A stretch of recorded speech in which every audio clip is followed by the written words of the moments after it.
Ayan, pwede mo lang siya ibabad.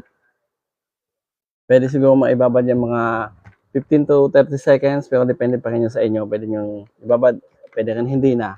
Ayan. Pero mas maganda, ibabad mo ng konti kasi kumbaga para mag-penetrate yung mga ano mismo. Ayan.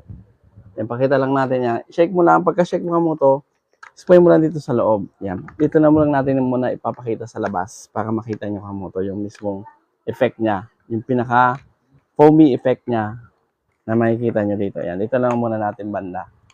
Yan. Di ba? Foamy ang kamoto. Sample lang kamoto. Ayan. Foamy ang kamoto. Ayan o. Pan-disinfect yan sa ating helmet, mga kamoto. Ayan. Sana nandiyan ka pa. Boss. At sana nakita mo ang ating pag-demo. Ayan kamoto. Ganun lang naman kasi.